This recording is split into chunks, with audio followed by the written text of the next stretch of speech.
time now to go through the papers. We're joined by the actor Christopher Biggins and former editor of the Daily Star, Dawn Eamonn, all-round regulars on the show as well. Should we start, Dawn, with the front of the Telegraph then, talking about the US taking catastrophic action if Putin does fulfil his nuclear threat? Yes, it's not a cheerful headline, this one, is it? I mean, a lot of the papers have obviously, understandably, gone with politics, with the Labour Party conference going on in Blackpool at the moment, but the Telegraph has gone with well, basically World War III by the sounds of it.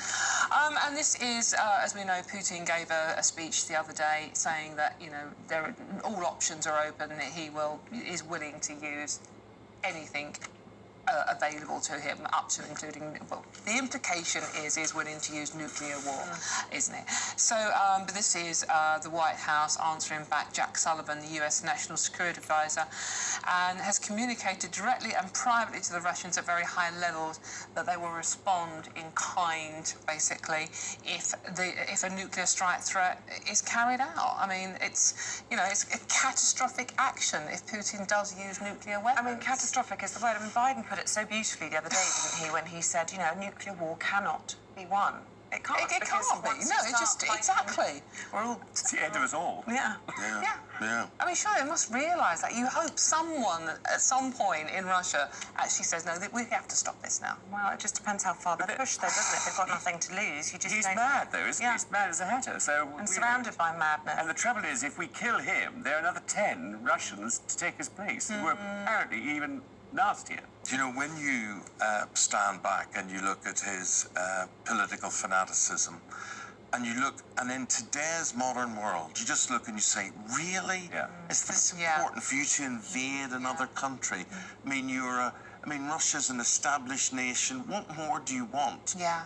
Why would you want to? Why would anybody want to get involved in warfare that is just so puny and so irrelevant, really? You know, history will judge him as really behind the curve in terms of progression. He claims it is democratic because they're holding this referendum, aren't they, where they're going around where they can't lose. the annexed areas and they're handing out voting papers with armed gunmen handing them out. It's a weird situation because, like in Crimea, there are a lot of Russian sympathisers, but a lot of those were planted. They were. It was like the Elizabethan period in Ireland, where they put the plantation, where they just planted English and Scottish people all over Ireland, and then they vote for, you know, the Queen or whatever it happens to be. So it's a nonsense. You just look at Putin and you'll think the world is laughing at you. I mean, they're frightened, they're disgusted by you, but they're also laughing at you. Do you think that matters to him? Not at all. Not the slightest? Not the slightest. I think what does probably matter to him, that most of these Russians are leaving the country. Yeah. Rather than being conscripted into fighting a war which they realise they're not going to win. Because 2 years ago, I was able to film in Moscow, and for a week, and I can tell you, all those people seemed to want the people that I met was to be westernised.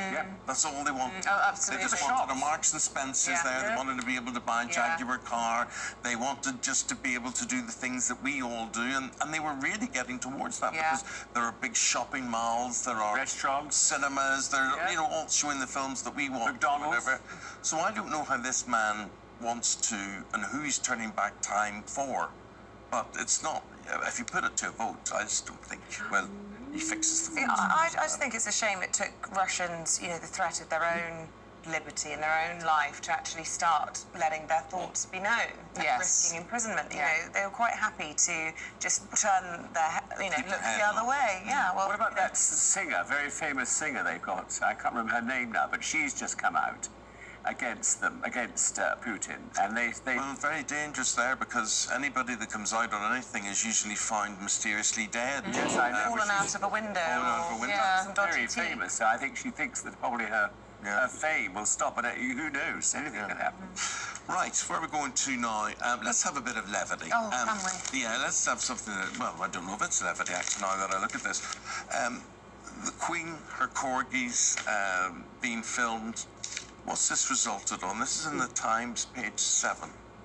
Yes, well, this is all about the corgis selling for £6,000.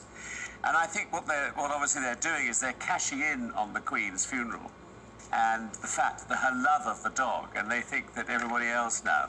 I met some corgis the other day, and I have to say they are enchanting. Are they? Yeah. You could see yourself owning one. No. Do you know why I couldn't own one? They're too small to bend on and pet. Absolutely. Maggie's exactly the same shape. But I know, but if she didn't You jump wouldn't up have on the chosen couch, her. no, I would have chosen her. I'd loved her, adopted her. But I now realise as my back got worse, I you need can't. a big doggy. I can't. Yeah. Irish Wolfhound, if you will. Wow, there's a dog. And They're marvellous dogs. No, I think it's very interesting though because they've now become a fashion statement. pet. Yeah. And I think that's the problem. I mean, I hope that people aren't going to get carried away. Mind you, the man we met the other day was a trainer. Well, not a trainer. What do they call them? Breeder. A what? A breeder? A breeder. That's the word. Thank you very much. Breeder. Yeah, you came to that very quickly. I like that. Don't worry. Anyway, the breeder was worried slightly that they were going to get, to the point where people will buy them and then they will let them go, which of course is terrible. And of course, we do have that a lot in phases that people go through wanting a dog. Oh, definitely. In the early stages, I'm told, of owning a dog is much like having children. It's the worst bit. Yes. That's why you should adopt. That's why you should adopt. That's all done for you. I do worry, though, that you'll get unscrupulous breeders that will just see the cash in all of this. Well, and they inbreed them a lot as well, don't they? So they're born with so many defects, and it's just so Well, we hope it doesn't happen on that front. Beautiful looking dog. Though you Isabel, say yappy. I've been told they're yappy, yeah. Yeah, they have a reputation, don't they? But you've seen them up close and personal when the Queen's teeth. Oh, I have, yes. Yes. Yeah, you remind me, yeah. I'm glad I reminded Thank you. you, yes. The Queen's what? Yes, she had them in the back of her car when she nearly ran me over, and they were all yapping, and they were so yappy that they'd steamed up the windows at the back of the car, so you couldn't really see apart from the crack at the top which she had, and then you could hear them. I think they were getting excited.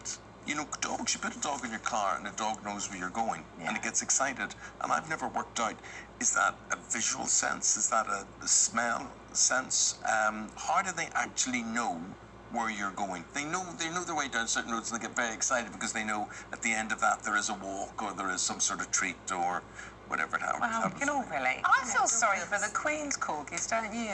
I mean, because... What, going to live with Andrew? Well, I wasn't going to say that, but the fact that, did you see them when the hearse got to Windsor and the corgis were sitting on the doorstep, and how do you get it through to them that Mummy's not coming home anymore? And apparently It's the worst thing when Granny dies, isn't it? But apparently they were there when the Queen was dying or died. Yeah. They were in her bedroom and they were there. That's nice. Yeah, on Instagram, there's so many stories of dogs that go and sit on graves of Oh, yes, their masters no, and mistresses.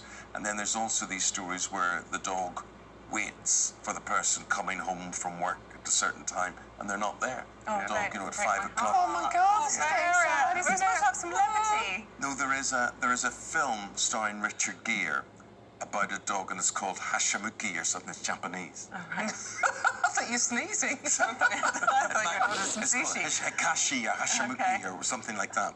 And it's very sad, but here's what happens, right? So the dog goes with him every day to work and gets on the train or waits by the train and he goes to work into the city and comes out again, right? And comes home again. The dog's waiting for him again when he comes home, except one day at work he took a heart attack and died. Oh, no. He died. Richard Gere. Richard Gere died. No. Right? Well, he just went, right? So basically, but the poor dog, Hashimoto, went to the train every day and the train doors open. They open, right? And the wee dog looks around and he's not there. And he never was there again. And then the dog died of sadness. Oh, that'd be Happy Monday, boy. Yes. Thanks for that, Eamonn. Yeah. What about Prince Harry my Lord. with his memoirs guy? Oh, no. What? Yes? Oh, no. So the worst one. Dawn, wait a minute. Hold on. Oh, we've got Where's he going? No, never mind now. then. Tell me quickly about this calendar. What? This Oh, calendar. right. It's linked to dogs. It involves poo. Yes. Okay. Right. This is in the Daily Star, page 3 of the Daily Star, designed to cheer you up, by the way. And this is Chris Packham, the wildlife presenter, who has launched. It's not April the 1st, is it? Has launched a calendar costing £20 that is full of poo. Why? Because Because actually, you can identify various wildlife, what's in your garden, etc. And if you're going for a walk in the countryside, Yes. so I've just on a weekend, Before you step from in it. the poo. Yeah. And so animal poo is quite important. Remind me about this. We'll talk about it more after Okay. our next interview, but I've got a funny story when it comes to that. We'll talk about that. But we've got to turn our attention now to politics. Dawn Biggins, we'll see you There's again a in the link next round. seamlessly, poo, politics, same difference. All the same.